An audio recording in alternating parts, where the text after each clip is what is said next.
Ben, voilà, aujourd'hui, on va faire une toute petite révision avec des raccourcis. Pour cette raison, on est dans le rez-de-chaussée et quand vous voyez dans la 3D, il n'y a rien. C'est-à-dire le plan est vide. Vous savez ici que au niveau de plan, j'ai importé un plan avec la technique d'habitude. Bien. Bien sûr, de préférence que on clique sur documentation, calque view modèle, la géométrie. Je clique sur la dalle, ok? Et je vais bien essayer de cliquer sur la dalle et modifier un peu les paramètres. C'est une dalle structure basique avec une valeur provisoire de 20. Provisoire. Je répète, provisoire. Et je commence le dessin de la dalle à partir de mon premier point. On est d'accord? Le premier point, le deuxième point, ok?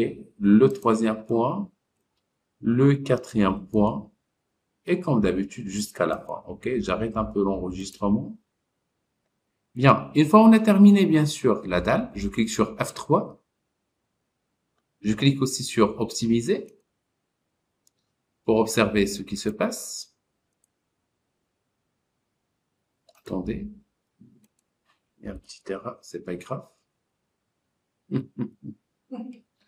Ok, je reprends. On n'a que la dalle ici, comme vous voyez. Une simple dalle. Si je supprime la dalle, je ne trouve rien. CTRL Z. Ce que je veux faire, c'est je clique à l'extérieur de mon plan. Je clique sur le mur. OK. Je clique aussi sur la boîte de dialogue des murs. Je répète. Je clique sur mur, la boîte de dialogue des murs. Je veux un mur simple de 3 mètres.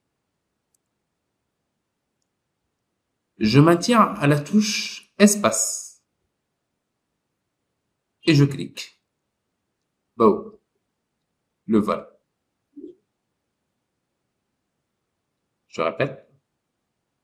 Je clique sur le petit mur. Espace. Je maintiens à la touche espace. Et je clique. Ouf. Vite fait.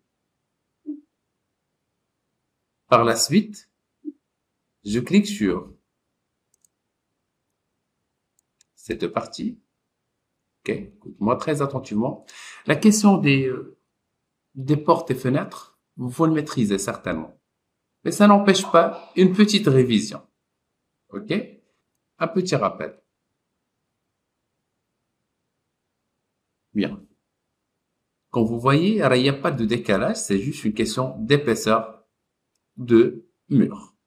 Bien. Je reprends par exemple le plan, je peux le supprimer carrément, si je veux.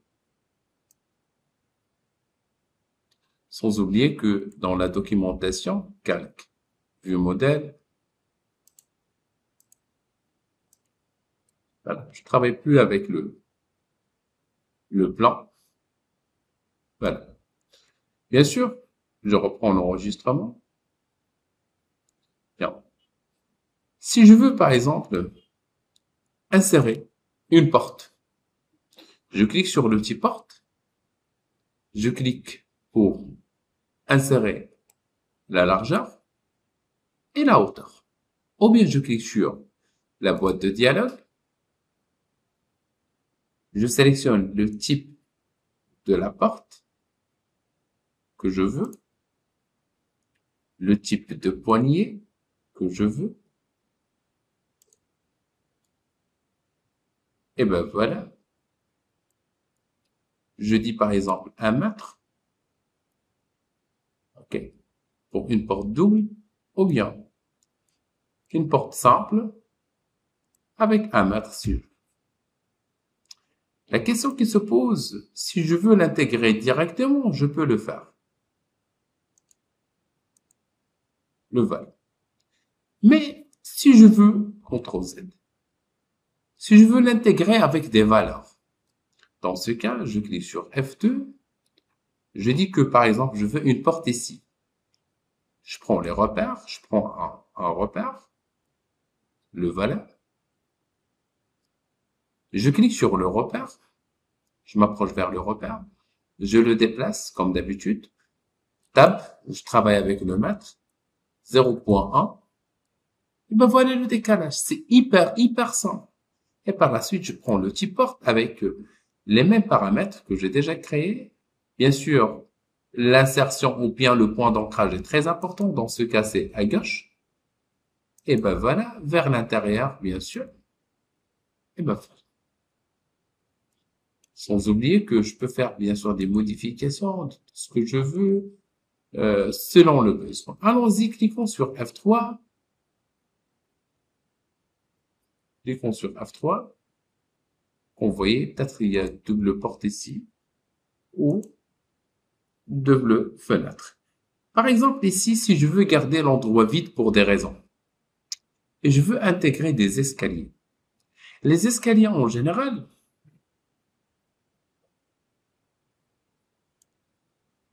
je clique sur Stairs. OK? Les escaliers, je clique sur Stairs. Cette fois, je vais utiliser des escaliers avec un garde de corps directement. Par exemple, juste pour mieux expliquer, supposons qu'on ait les escaliers ici. Bien sûr, on a programmé. On a dit que je veux 17 ou 18 selon le besoin avec 1 mètre d'épaisseur de la largeur. Je clique sur OK. Je dis que, par exemple, je veux un certain nombre de marches ici, 7. Je clique, je tourne à gauche si je veux tourner à gauche directement. Je peux aussi insérer des repères durant le travail pour ne pas y avoir des soucis.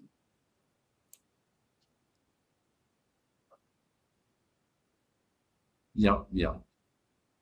Pas de palier. Ben voilà nos escaliers. Je clique sur F3. Quand vous voyez les escaliers que j'ai créés, ne contient pas du garde-corps. La technique manuelle est la suivante. Je clique sur l'outil garde-corps. OK. Je prends une vue qui m'aide un tout petit peu au niveau de travail. Je clique sur l'outil garde-corps. Je clique sur un point d'insertion, comme celui-là, vers un point d'arrivée. Je refais la même opération à partir de ce point-là, vers, attention, il faut que le crayon soit en noir.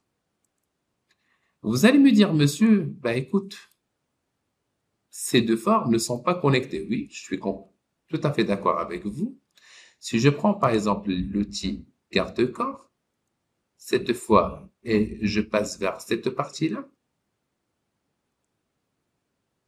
et je continue vers le point d'arrivée, un crayon noir, et ben voilà, c'est une forme connectée. CTRL Z une deuxième fois. Je peux par exemple créer une forme connectée à partir de ce point, à ce point, le crayon noir. Et c'est tout. C'est à moi de voir. Certainement, Madame Corinne va me dire, monsieur, écoute, cette forme de garde-corps, c'est un peu à l'ancien. Bien, oui, exactement. Par la suite, je clique sur, attendez, d'abord, je dois cliquer et sélectionner mes garde-corps. Je clique sur le modificateur boîte de dialogue. Et si je trouve les balustres, je clique sur le premier, je clique sur moi, comme ça, je désactive les balustres, définitivement. Et je peux en même temps faire le retour vers les panneaux. Et je clique ici, et je rajoute un nouveau panneau. Un panneau ici, c'est-à-dire un panneau dans la totalité. OK? Sans entrer un peu dans les détails techniques, voilà, actuellement, on a un panneau avec du vitrage ou des vitres au milieu. Je peux faire la même chose dans l'autre côté. Bien sûr, aussi, je peux y aller vers documentation, vue modèle. option de vue modèle. Et je clique sur option des escaliers. Actuellement, j'ai les escaliers entiers. Je peux désactiver l'échappée, cette forme qui est en orange. Pour mieux voir mes escaliers. Et ben voilà, c'est le cours d'aujourd'hui.